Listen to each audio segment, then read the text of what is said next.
We're excited today to have our panelists to talk a little bit about what it's like to work in facilities and operations at a university, and particularly from the aspect of being a woman. And I want to give a special thanks to Kim Hardaway, who organized this, and I'm going to actually turn it over to her to do introductions and then get us kicked off. And what we can do is we'll have some questions for the panelists, and of course I want to have Kim help us with introductions. And then what we can do is we get kind of going with this, we can ask questions and have a good discussion. So Kim, I'm gonna turn it over to you. All right, thanks, Josh. Thank y'all for coming today. I want to give a special thanks to our three panelists that we have. I'm going to advance the screen so you can see their names and what universities they represent. First is Michele Bucklin. She is a university interior designer at Indiana University in Bloomington. Next we have Wendy Tommas-Dolick. She is an associate director of facilities at Purdue University in West Lafayette. And finally, although she's not in our region, I've known Shannon since 2004, and she is currently the executive director of university housing at Florida State University, but she has a lot of experience working directly with facilities, with university housing and everything else. So kind of just like what Josh had said before, I'm going to open it up for Ms. Michele, Ms. Wendy, and Shannon to show or to tell their stories about how they started their career and where it's brought them thus far. And then we'll open it up for people to ask questions, and then following it up, they will be able to share some words of wisdom or advice for those who maybe are women who are currently in the field, or you may know some women that are currently exploring getting into the career of facilities and university residences or university housing. And so they will impart their knowledge and feedback and helpful tips to help continue on that journey or even start it. So Ms. Michele, I will turn it over to you now to talk about how you began your journey within IU, and then also as a university interior designer. Thank you so much, Kim. So when I was thinking about what I wanted to say today, I started laughing because I think it's funny, but it's very telling of my personality and my passion for what I do. When my friends were playing teacher when I was 6, 7, 8 years old, I owned a paint store. So for some reason, well, I know why. It's been in my blood for a long time. My dad was a builder, and I can remember running around the job sites when I was 5, my job was to pick up nails. So, you know, I could see and I would hear him tell stories to understand the details and the things that he had to figure out outside of what the designers had produced for him to work from. And I think from that point developed a really strong respect for trades and the people who are gifted with the technique and the skills that they have to complete those trades. And I really think that's kind of what kicked off my personality, how I approach what I do, and has helped elevate me to through the chain of positions that I've held. I got my degree from IU in the early to mid 90s, and my degree is in interior design, and I was immediately hired by IU as an hourly designer. My first biweekly paycheck was $347, and it's funny because I think that, again, that's clear dedication for the cause, because it was certainly not for the pay. But I stuck with it because I loved what I had the opportunity to do as an hourly designer. Worked in that position for a few years before I was offered a full-time position with the residence halls at IU. That's actually where I started as an hourly designer. Was working for Indiana University Bloomington in residential programs and services. At that time it was called Halls of Residence. When I was offered the full-time position, that allowed me to prepare myself to take our exam, our qualification exam, which is called the NCIDQ, and I passed that, and was then allowed to call myself an interior designer and functioned as an interior designer for residence halls for 8 years. During that time, learning the people and the gifts, again, of the folks in the trades in the RPS maintenance facilities group and our university physical plant for Bloomington. At that time, I was only in Bloomington, and so that was a really important, I think, step for me too. Was again furthering that respect for what other people do, and you know, it was quote unquote a man's world for sure. But I think learning that respect and being able to communicate with people, with them understanding the respect that I have for them and what they do, allowed me, offered me some opportunities that I'll get to here shortly. Another thing that I did is realize that, you know, speaking was difficult if you've not had a lot of experience with it. We're not all naturals, and you have to find opportunities to grow. And so I joined a local large Indiana philanthropic group that had a very large chapter here in Bloomington, and was able to give to the community, but also at the same time develop leadership skills. I volunteered for board positions and eventually found myself as president of that group, which gave me an opportunity to monthly speak to over 100 women, and you have to be prepared and understand how to maintain the attention of 100 women in a group, which is a challenge and was definitely a learning experience for me, and something that was very helpful to me as I continued growing professionally. I also had an amazing female mentor in my position as an interior designer, and another great male mentor that I was able to talk with and work through issues with, gain advice. My female mentor, it just happened to be my supervisor at that time, and she had some fairly drastic, in a good way, changes in her personal life, and within 2 weeks of telling me that she was leaving her position, I found myself as the interim associate director of facilities for the IU Bloomington residence halls. And I don't know how many of you are familiar with the IUB residence hall system, but it's a system of over 10,000 beds, you know, 4.5 million square feet of space, and at that time 11 undergrad complexes, 5 apartment housing complexes, so it's a fairly large system. And in addition to being responsible for the interior design piece of the residence halls in Bloomington, I also, as the associate director of facilities, took some responsibilities with our maintenance group, which is what I was referencing earlier. It was great that I had that relationship with a lot of those people, and they understood where I stood with them and the level of respect that I have for what they did, and it created a really great opportunity for a strong working relationship. Continued to, you know, work through my connections and found myself with a few more mentor-type leaders in our IU executive administration that became very meaningful to me in my career. And so I served in that role as the Associate Director of Facilities for Bloomington for until 2012, when I was offered an opportunity to become the University Interior Designer, which was a bittersweet moment for me because it offered me an opportunity to impact the lives of, you know, over 100,000 students on 7 campuses and faculty and staff on those campuses, and make some changes for the good. But I had to leave my heart behind with the residence hall family at that time. So I'm now with the University Architect's Office in Bloomington.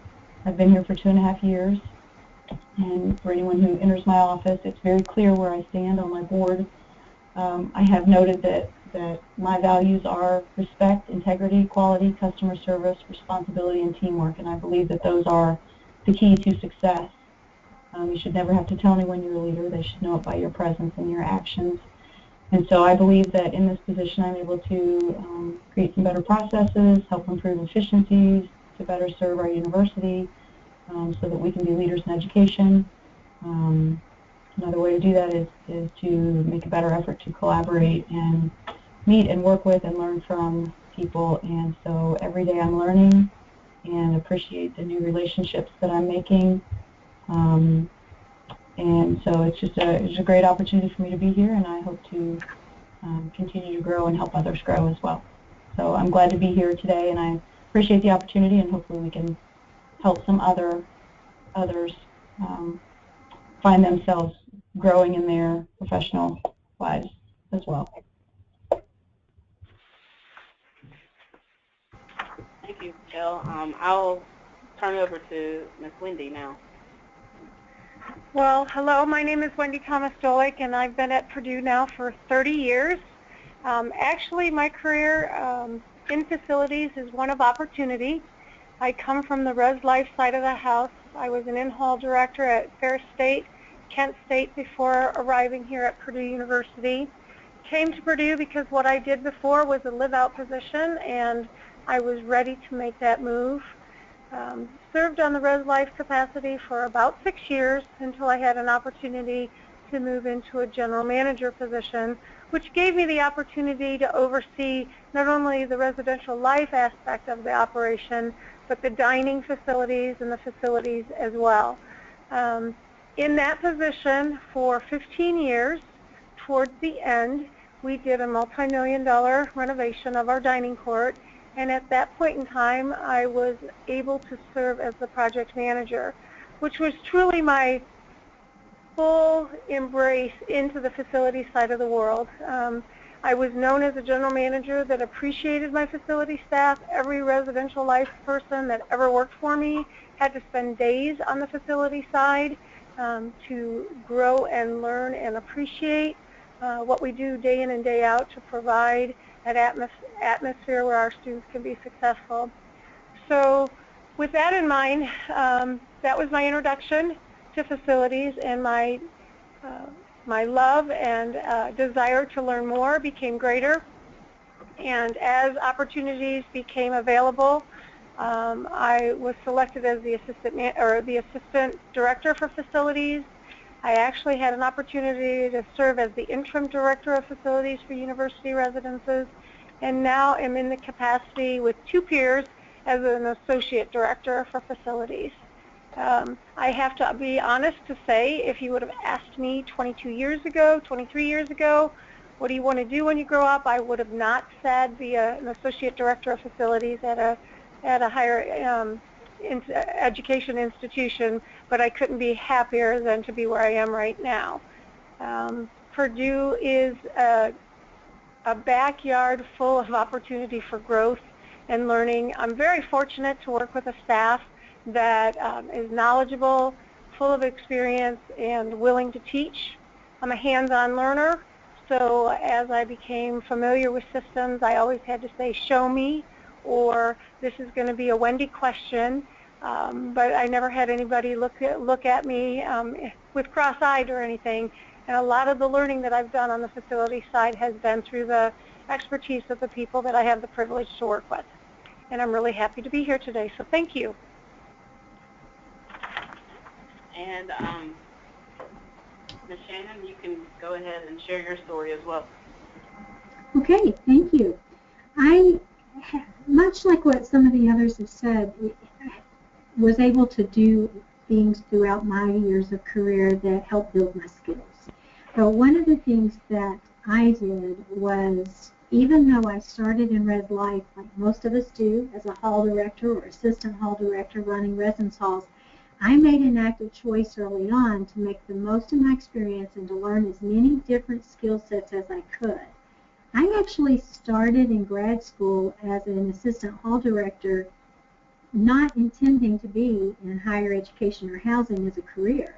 I was trained in my undergraduate work as a secondary education teacher, English and Spanish, and I had always planned that that's what I was going to do, is teach school. But my husband, at that time fiance, wanted to do his doctoral work, and we made a decision to go back to school, and And one way we could afford to do that as we got married was for me to work in the residence hall so that we had an apartment to live in. And I could be working on a job while I did a master's program myself. And because of my undergrad experience as student leaders and as a student leader and an RA and different jobs I held on campus in student affairs as an undergrad, I was able to get hired into that role. So as I started that career years ago, I did it for different purposes, and it really probably took me 10 to 15 years into my working in housing and in higher education in progressive roles to finally admit to myself that that's really what my career path was and that I wasn't going to be a secondary teacher. But what I would say is that the things I learned as a teacher candidate in an undergrad program what sustained me and helped me throughout my career. How to learn, how to teach, how to work with groups and motivate them, how to really highlight the strengths of others, all of those things that have served me well throughout my career path. And I still get asked from time to time if I ever taught school, just in the way I look at things or think through things. And so I think that training was excellent. So I volunteered for all the jobs no one wanted. As a hall director in my master's program, we had our assignments during the academic year, and then we had summer assignments. The summer assignments were things like planning the RA training for the fall, reviewing the manuals and making sure the manuals were ready to go for the fall. Well, I always volunteered to take the positions that no one else wanted. I supervised the housekeepers in turning over all the residence halls so that we would combine all of our maintenance and housekeeping staff together and start in a hall, and we would turn it over top to bottom after spring and then give it to the summer school program or give it to the conference group, and then we'd move to the next hall. So in those summers where I did those things, I really grew to appreciate the frontline service staff. The housekeepers, custodians, the maintenance people, the different trades people, and what they try to do and the commitment that they have to our students and to our buildings.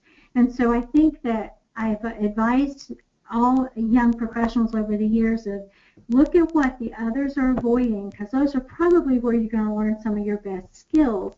Not because others are avoiding them, but because they're probably not the most glamorous and the most fun jobs to do. But you learn how to supervise. You learn how to manage your time. You learn how to organize multiple projects. You learn how to motivate a staff that's probably a staff that will never see the kind of salaries that others in the program do. So those were all things that I found as I supervised that team and worked with those teams over those years. Inventory. I took on the inventory of the facilities. We didn't have in that program at that time, we didn't have a facilities group that did just the facilities and a res life group. We all kind of pitched into different things.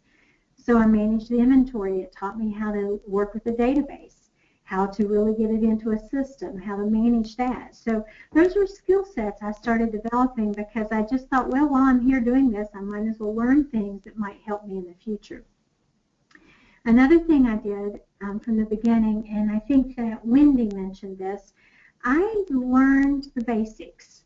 I looked at the language of the field because I knew that as a young woman coming into the field in the 80s and trying to do things at a higher level, such as with university architects or university facility maintenance crews or construction teams and things like that, that I couldn't just rely on my being there because someone said I should be. I had to really be able to speak the language and show that I was respectful of the program.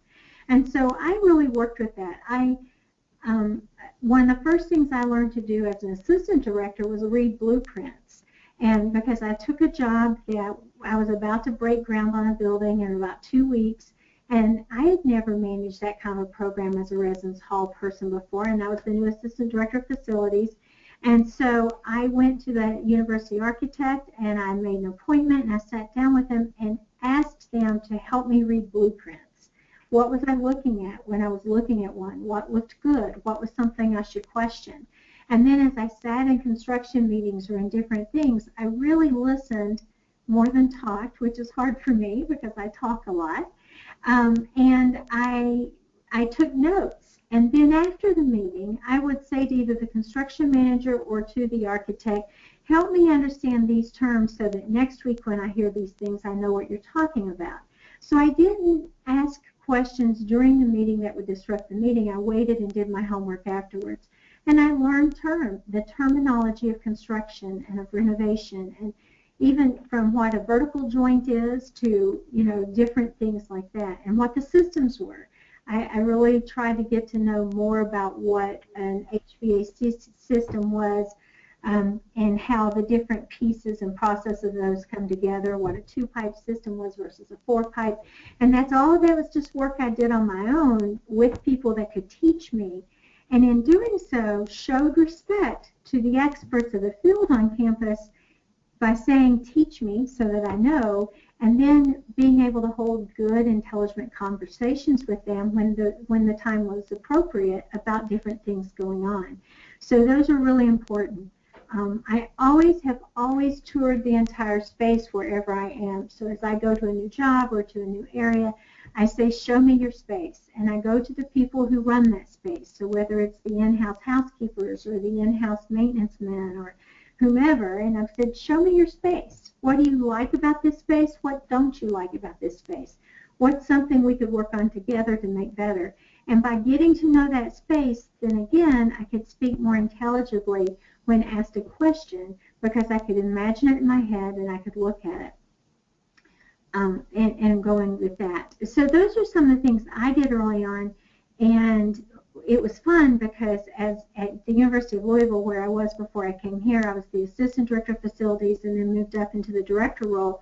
But it didn't take but about 6 months for the head architect and designer on campus to gain an appreciation for the fact that if taught the basics, I could manage the program.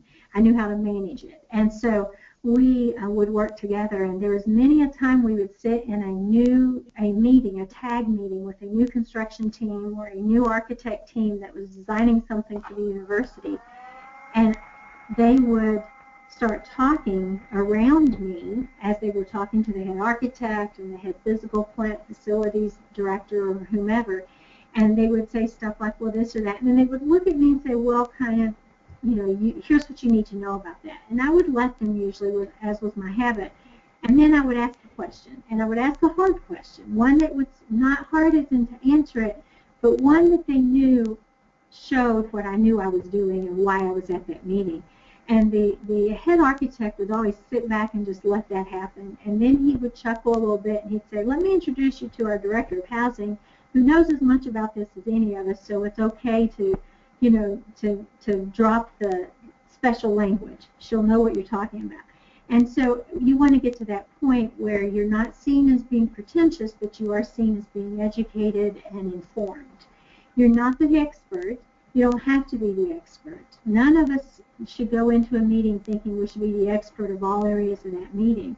We also shouldn't assume that just because we're an expert in something that we're always right, or we're always the person with the best answer. And so that collaborative working together, collaborative learning about a project, I think, is important and helped me throughout my career. I've taken on jobs, I've taken on things that I didn't think I would. At one point, I managed a residence hall system at UT Austin, the Jester Hall system, and I would never have thought I would run Jester Center or Jester Halls, which is about 3,000 students living in the same complex. But I did, and in doing that, learned the business side of things. So I had to do the budget for facilities, res life, and dining, although I was a res life employee. I was the lead team leader of those 3 areas as the res life employee, and I had to learn how to manage all of that. And in doing so, did a job I didn't like a whole lot some days of the week because it was all business. But when I was hired then as an assistant director at my next job, what I was told was they were looking for someone who could bring a res life background and understanding of student development, but had the expertise of a facilities person. And that was a perfect description of what I had at that point. And so I went into that job and found that I really did love it. And to patch on to something that Michele said right off the bat, I do it, and this was interesting, Michele, because I chuckled as you said it. I have, over the years, developed and do a workshop that talks about finding your passion and writing your mission based on your passion and where you're going to be, where you want to go, what you want to be doing. And I base it more about not look at the titles or the positions, but look at what makes you passionate and how do you take that and develop it into a career or into a position that you value. And one of the exercises I do is I ask everyone in the room, what was it you liked to do when you were 5 and 6 years old? Because my study on this topic has shown me that what you did and liked to do as a child is usually what you still like to do as an adult. It's just done in a different way. So she shared what she did in owning the paint store. Well, what I did was played Barbies with my sisters, my two younger sisters. But I never touched the dolls. I didn't dress them up. I didn't have them taught or anything. I designed the houses and the communities for them to live in. So I would take the living room and build up this house, an elaborate house for the Barbies, and would put the furniture in it that my mom had made us. Then I would walk away and let my sisters play with it, and they would come get me when they got bored and wanted me to redesign their house. That's what I did at 6 years old. And I didn't realize that until years later after I'd been in housing for many, many years and realized what I really love about this job in housing is we get to redesign what it looks like. And that's something I like to do. So that was my journey, and I liked it. Again, it wasn't what I planned, and so 15 years in, it wasn't what I thought I would do. But then it dawned on me that this is exactly what I love to do and what I'm good at and should be doing is working with this group on college campuses. But that was my path very quickly. Thank y'all for sharing your stories. Josh, I was going to open it up for any questions or anything that people had that are participating in the webinar. So if you have any, fire them away. I do, because there's some great themes by all of our panelists, and thank you very much. They were outstanding answers. One concept you all touched on, and I wanted you to maybe elaborate a little bit more. You all mentioned in some form or fashion leading, but not knowing everything. And I think for younger professionals and even mid-level seasoned professionals, that makes you nervous and may even cause you to think, can I do it? And I didn't know if any or all of you would be willing to touch on how did you get through those first moments or maybe it was a few months where you're leading a group of people, some of them know more than you, some of them may wonder why you're leading them and you don't know everything. How did you handle that? This is Wendy. I think I'll go ahead, if you don't mind. I think the biggest thing is honesty. Talking to your constituents and saying, hey, this is beyond my scope. I need your expertise on this. What can you do for me to help me? But while you explain, show it to me and make sure that I don't have to ask this question again.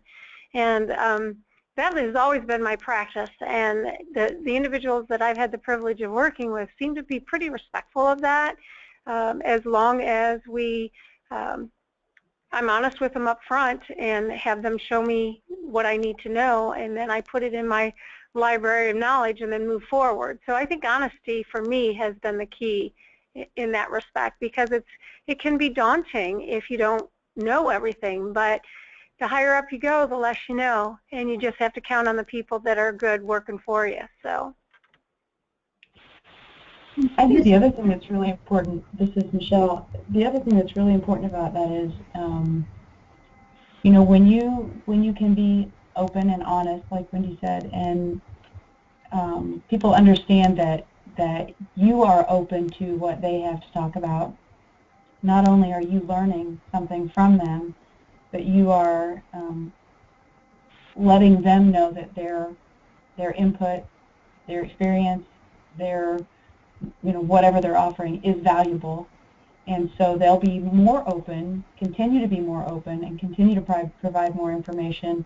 And ultimately, you know, the more input you have in anything you're working on, a highly collaborative effort is always going to be the most successful. And so being a strong leader isn't knowing all of the answers. Being a strong leader is knowing how to guide people, lead people, encourage people to share information so that collectively you can have a successful outcome. I agree. I believe that you can't, no one knows it all. But you can show what you do know. So the things that you are more familiar with, when there's a design question going on, when there's a function question going on, you can share what you know about student life or what the students need to grow in a way that is collaborative. And I have found that you have to pick your annoyances. So you're not always going to get, you shouldn't always get everything you want in a project, because if you do, then you're not considering the expertise of those around you, and you're not taking advantage of a collective group that can come together and have a much better product. And so you should be able to say, here, show the vision. So a true leader can really show the vision of what you're trying to accomplish, and then we'll say it, admit, and be honest. I don't know how we're going to get there exactly. That's what we're for as a group. How do we get there?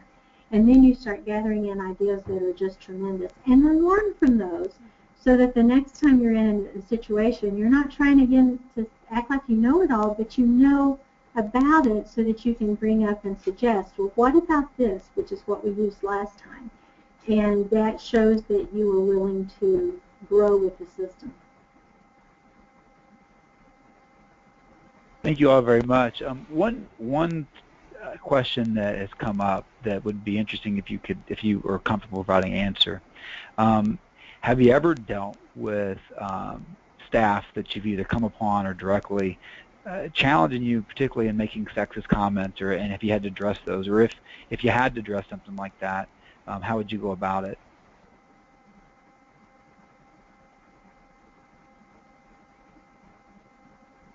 I'll start with that one. This is Shannon. Sure. And you know, I was managing staffs that I think maybe Michele mentioned that used to be at least a very male-dominated manager feel of facilities and operations. And again, you had to pick some of that. I made a decision early in my career not to get too upset or anxious when a housekeeper or a physical plant worker or even an architect or someone would say something to me that could be deemed sexist. Might call me honey in a conversation or whatever it was. Instead, I wouldn't get too bent out over that, but then I would say to them, pull them aside and say, that makes me uncomfortable. And that's hard to say to someone because then you're worried about breaking that trust that you've built. But you don't really have a trust if you can't tell them how you feel as part of the group. It's difficult, and I think that's improved a little bit over years more because people just are very sensitive to language and to how they treat. But again, if you've got to build the trust and you've got to build you've got to show that you'll do the job the best you know how to do it and can consistently do that and go. But there's been lots of opportunities of examples I could give that as a woman, it was viewed differently than if a man had been doing it early in my career. And I tried to address it, and sometimes I just literally walked away from it and said nothing, and then worked a different angle to get them to know my expertise. I think you are right on, Shannon, and I think, you know, some of it is just cultural. I mean, there are some generations that approach people in general different than others, and you know, understanding that and not taking things personally. You cannot let your emotions guide your actions. It's what's really funny to me that as you ask that question, I'm kind of like file indexing, running through my brain. Have I had issues where there have been situations like that? Yes, but I think for the most part, the interesting thing is it was generally by people who didn't know me, hadn't worked with me, and I can think of two in particular where I didn't even have to open my mouth because somebody in the same, in the vicinity of the comment, both times another man stepped up and said, hey, don't don't talk to her that way. And, you know, so I think it's when you act in a way that, I don't want to say commands respect, because I think that that's really more negatively, a more negative connotation than what I would intend. But if you act in such a way where people respect you by your actions, it kind of takes care of itself. Right. And I guess I would agree. I have been fairly fortunate in my tenure. I work with a predominantly, or at least initially, with a group from the veterans generation. And that generation is respectful of authority. And regardless if I was a woman or not, I have the privilege of working with some individuals that respect the authority. But I also make myself open enough to be challenged and receptive to being convinced that I was wrong. And I think that makes it a little bit better to deal with, that I haven't really had that blatant kind of comment made towards me. Now, I've walked into many of meetings where everybody existed in the room besides myself. And because everyone in the room was male except for myself. And that was probably the toughest thing that I had to learn to deal with. And I think you've both referred to it. After meetings of proving yourself and earning the respect of the others in the room, then that diminished as well. Right. Yeah. Thank you all. Again, outstanding answers. Really appreciate your thoughts. Another question that is out there that I have is, how about a time where you made a decision that you knew was right? Maybe it was about a project or an initiative. You had folks that said, I don't think this is going to work. You took the risk and you made that, and you were right about it. And if you could talk about how you knew to go that direction, and if you have a specific project example, that would probably be great. But what is something that you did that everybody kind of go, oh, I don't think we can do that, and you had really good success with it?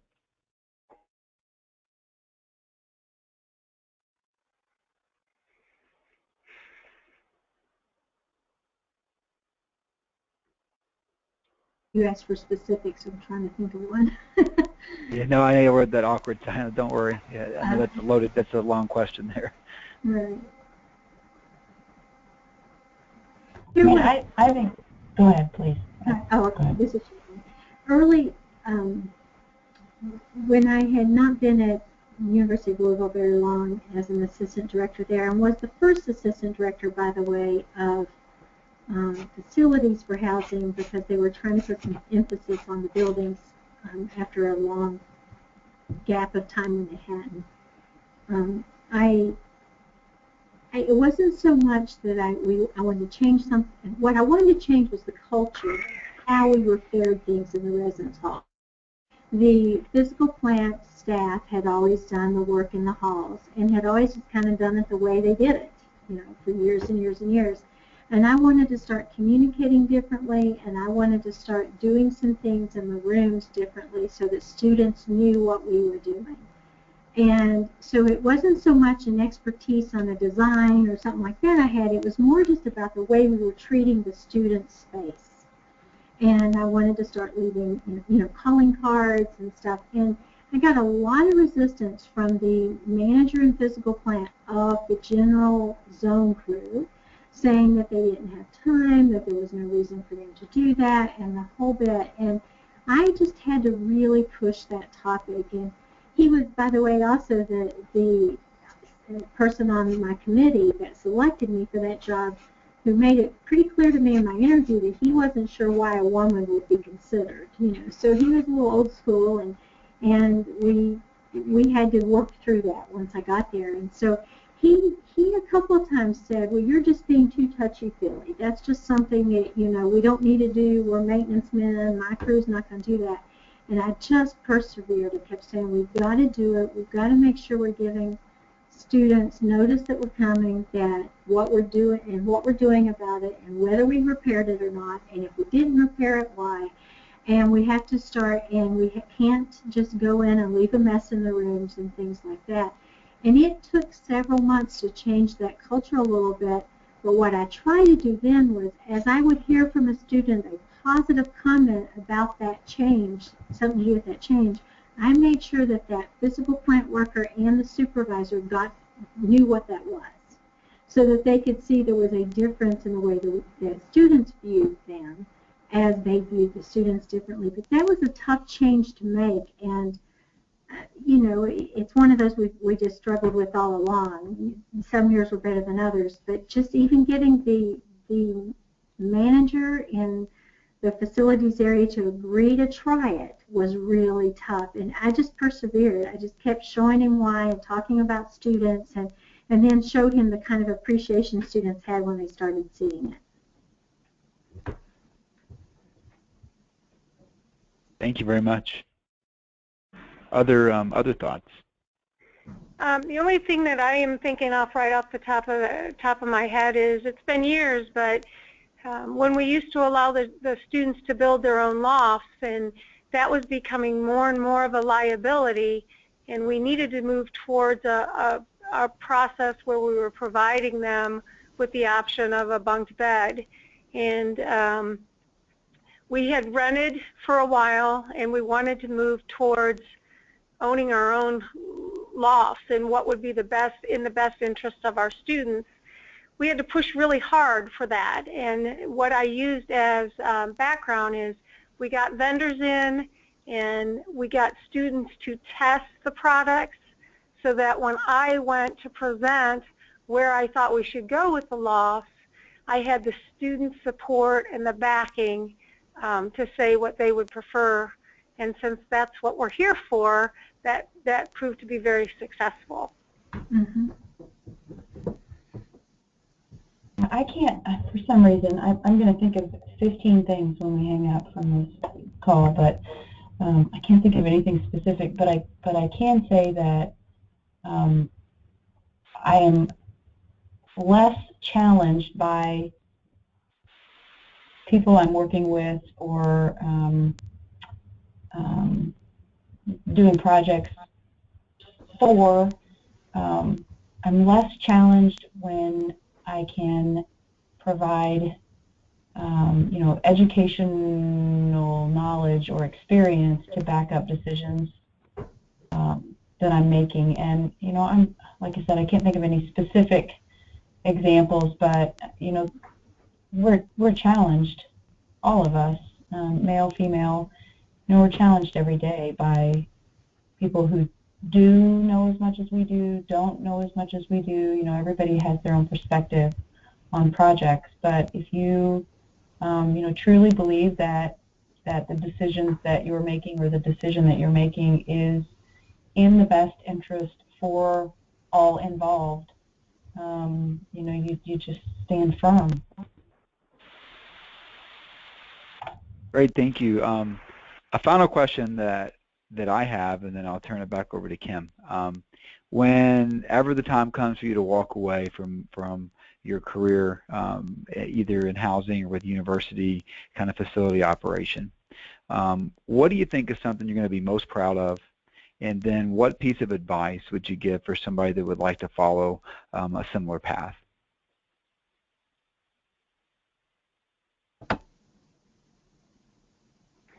I'll go ahead. I think the thing that I'm going to be most proud of, and I'm not too far from walking away, is the teams that I've been successfully able to develop and build.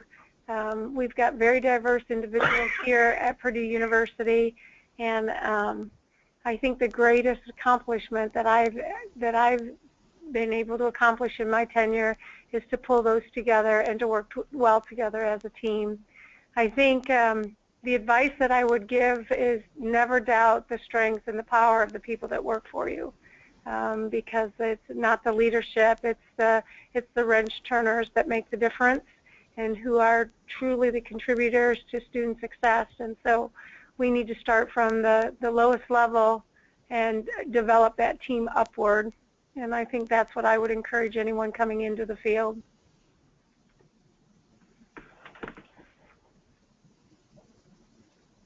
Thank you. Thank you. I would agree with you, Wendy. I think respect and learning opportunities are often not associated with people who have a big title in front of their name. We work with a lot of amazing people on a lot of levels. Some who have entered university life, out of high school, a year in working in custodial services. Some have been here for 35 to 40 years, but every person has something to offer. In the positions that we are in, we are best served, and the universities are best served if we can extract that information, extract those experiences, and make things better based on the people that we have an opportunity to work with. I mean, in my mind, it's really all about the people. So I think that's what probably draws each one of us to university life. And I would say as a piece of advice, I think kind of falling in line again with what Wendy said, the most successful operations or projects or experiences happen through collaboration. It's it's an overused buzzword, but it's, man, is it an important action to take. Working with and learning from people is the best the best way. You take in as much information as you can and then make decisions, but you're making the most educated and the most comprehensive decisions from the more collaboration that you can have. So I think one of the things I'm very proud of over the years is watching the staff and students who've worked for me or worked in this field and with us that have moved on and are now doing it better than I did. And knowing that I'm in a field where we can do that. We can develop others. We can help them understand how to do better things. And it's not about us. It's about the whole. And so I just really appreciate the people I've worked with over the years for that. And regardless of the position they're in, just feeling good that we provided environments that gave them a chance to grow and be the person they wanted to be or to meet their goals. And I think that's really important. And part of that is showing that you can do whatever job there is out there to do if you're willing to learn it and to collaborate and to be part of the vision. And that's important. That we shouldn't be too hung up on titles, and we shouldn't be too hung up on salaries and all the things. We need to do what we can so we can live as we need to. We know that. But we should be more thinking about what kinds of skill set do we have we can offer so that we can be productive, and what can we learn so that we can continue to grow. And those would be the things that I hope as I walk away others think about with me. So the other thing is, the advice I would give, I think, is we're here to serve the students and we're here to serve the university. And everything we should do should be geared toward the greater vision of serving the students through the university. And so sometimes that means we don't get our way, and sometimes that means we can't do what our staff want us to do either. We have to follow a bigger picture.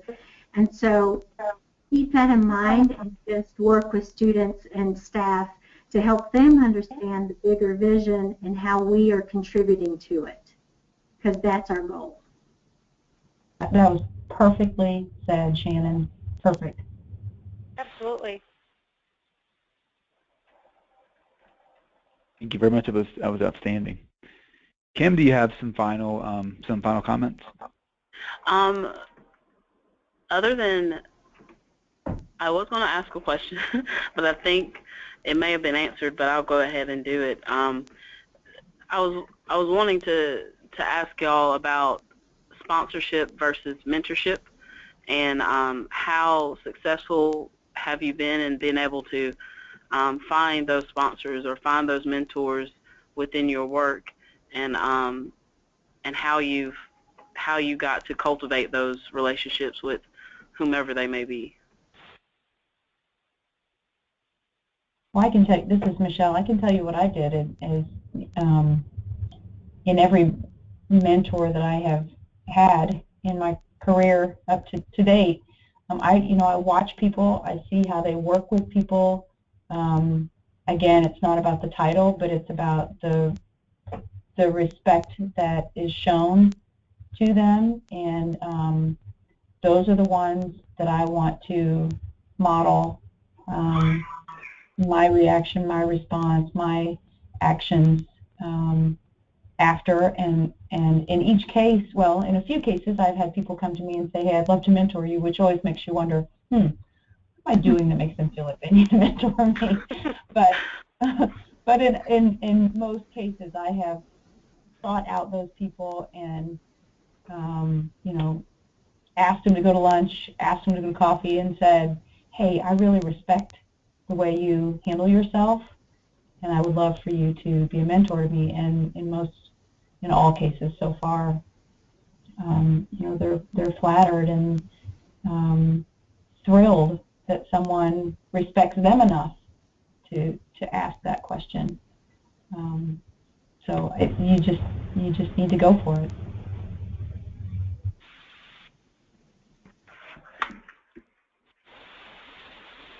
Kim, I think you need both. This is Shannon. I think you need both, but I never get too caught up in what they are. Are they a sponsor or are they a mentor? But I see the difference being a sponsor is someone who is going to really look to you and promote you in a way that helps you to grow and do something specifically. Where a mentor is someone who is your go-to person. It's the person that will challenge you, who will ask you the hard questions, who will be there regardless of anything going on. And in both cases, I think that when I've sought people out, I've probably sought sponsors because there was something in particular I was trying to do, and I was hoping they could give me advice on it because, again, I admired them, or I thought they did a good job with it, or they were the type of person in that particular venue or function that I thought was really good. And I was hoping to get something of that myself, and so I was asking them to help sponsor me through that. With mentors, I don't know that I've ever said to someone, will you be my mentor? I have had a couple of people ask me if I want mentored, so I'm with you. And you wonder about that sometimes, but that's okay. They see potential in you, and that's what's going. But I think with a mentor, when I think back to who are my go-to people and why, who is the person that if I really am trying to make some decisions and I need someone that's going to ask me the hard questions about what I'm doing, or challenge me a little bit, or be the first person to pick up the phone and give me a call and give me a boost when I need it, whether I've asked for it or not, that's a mentor. And I have several. I've been fortunate that I have people that I've built relationships with who do that for me, and then I try to do that for others. So it's kind of who's your go-to. Who's the person that if you send an email and say, can we talk, that's all you need. You've got a phone call at any point from them saying, sure, what do you need? And then can really ask you, and won't be just the cheerleader that says, go for it, go for it, go for it, but will ask you the questions to help you figure out if that's where you should go.